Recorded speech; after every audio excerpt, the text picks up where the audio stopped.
In my world, little black girls are born.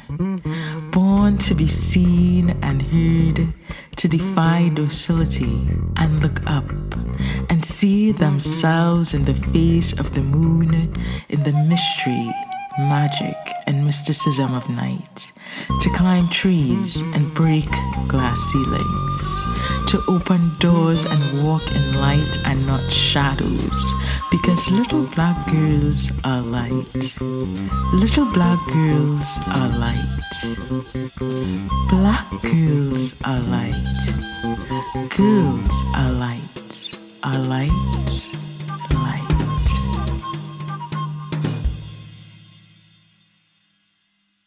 Seen and Heard is what I call an auto poem based based off of my life to illuminate, inspire, and affirm the lives of little black girls who become women or whatever they imagine. As a Trinidadian, a very happy and proud Trinidadian, I have multiple streams of ancestry flowing through my veins. But very naturally, I embrace my Africanness. But I like to also say that I was initiated into the world by my parents, my mother and my father. My mother named us, my siblings and me, after my father, Leslie. My brother's Leslie Jr., my sister's Leslie Ann. She actually gave me an African name, Liseli, which means God's divine and guiding light. I see myself as spiritually grounded, free-spirited. And by that, I mean that I have a strong sense of who I am, my place in the world, my purpose, my power. And the free-spirited comes from that, right? Comes from the fact that, because of this embedded consciousness, I am free to enter spaces without discrimination, without losing myself. So there's no conflict or confusion. I'm guided by spirit. Poetry is one of the artistic and creative expressions I use to reflect, enhance, empower the lives on and of the planet. When we create, we honor and venerate our God self. It's the way that I serve humanity and all of creation, how I love. Our lives are intrinsically interconnected. My mother tells me, that I enter the world with my eyes wide open. My parents would have facilitated and cultivated an environment of love. They allowed us to experience life. My Trinidadian context also facilitated that consciousness. My parents, they were protective, but not overly protective. And so they allowed us to immerse fully into our culture. As I say, education is another pathway that I use to inspire lives. There's one thing to be educated and another thing to be empowered, right? Education is the accumulation or acquisition of knowledge, of information. Knowledge without wisdom, which I view as the application of knowledge, is futile. It's the ways in which I use my senses to make sense of the world. Love sees all things and knows all. Love knows what it needs to know sufficiently to love. To say that love is blind, like I want you to see me. I want you to acknowledge me. So if I'm fat, if I'm tall, if I'm black, if I'm white, I want you to see that and love through that, and in light of all of that. So when you say love is blind, you're telling me that, okay, if you're fat, I'm going to turn a blind eye to that, right? So it says that something is wrong with me. So I would switch that off and I would ignore that. But no, I want you to see me in my full being, in my full essence. So your name embodies who you are, your purpose, the circumstances, you know, which you were born into. And this is something that is very, very African. You would have given your name a meaning. by your very being. Anytime somebody thinks of you, they think of your name, that is what they feel, because I could tell you I feel that. Oh, that's so good. I'm so good. That is what I'm hoping. I want to be able to, leave this world whenever it's time. That I want to leave it better than that it was before I came here. And so that is what my prayer is. That is what I hope that to fulfill my purpose. I hope to be used as a vessel to sort of do whatever it is I'm supposed to do here.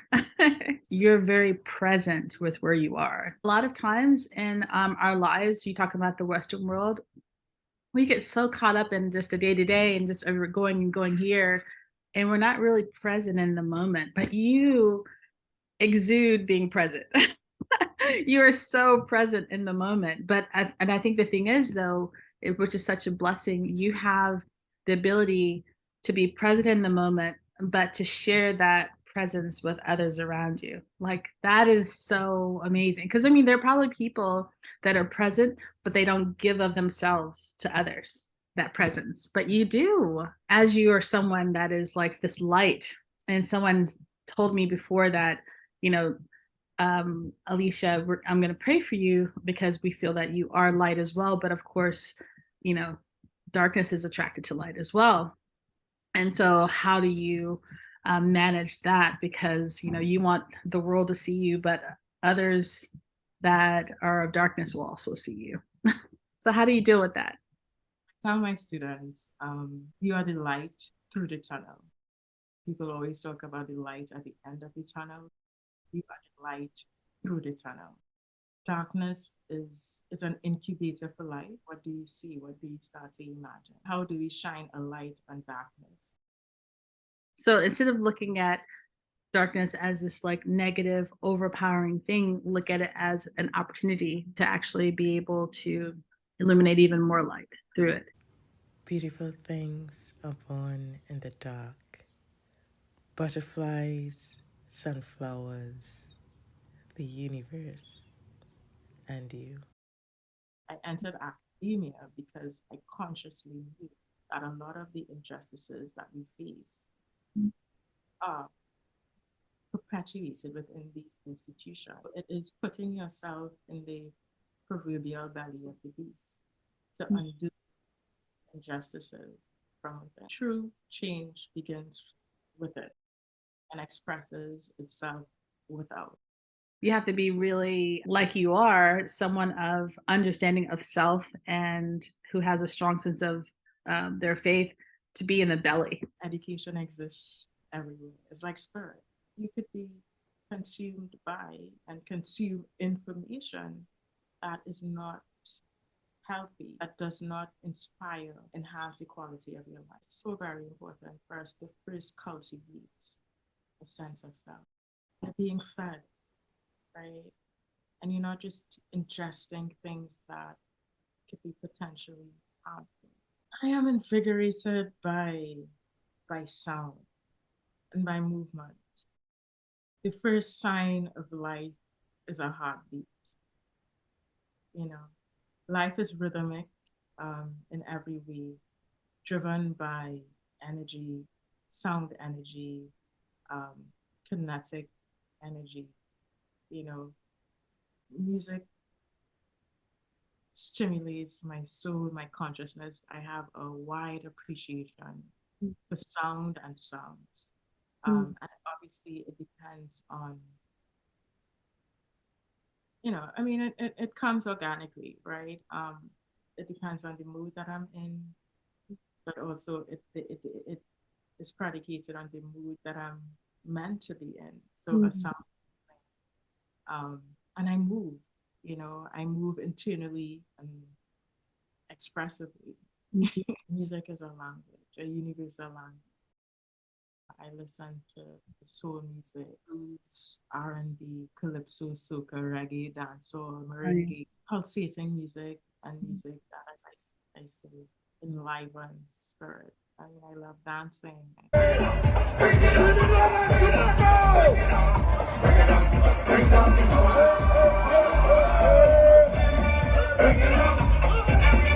it up. I mean, to limit or list what I listen to wouldn't cover the response and the appreciation Mhm. I have for music. Um, Lou Rawls, Mhm. uh, all types of soca, Mhm. the songs of my country, calypso, so they might be Sparrow, David Rudder, Mhm. um, reggae, the Bob Marley, the um, Peter Tosh, Mhm. uh, Giano, India Ari, uh, Yeah, yeah, I mean, just music yeah. that inspires and Mhm. speaks. Like I see poetry and language as one of the creative and artistic forms of expression that I use to reflect, inspire, enhance, and empower the lives on and of the planet. Language, communion, communication. You're just this beautiful ball of light, Liseli. I tell people that I am learning as I get older to truly be present with the people that I meet on my life journey and just to be aware of the impact that they're making. And so I just wanted to let you know that I truly appreciate having met you online. Thankful for the space that you have created in your heart, the physical welcome that you have extended for our stories to be seen and heard. Yeah. I am grateful for your presence. Our presence is our gift to humanity. When we create, we honor and venerate our God self.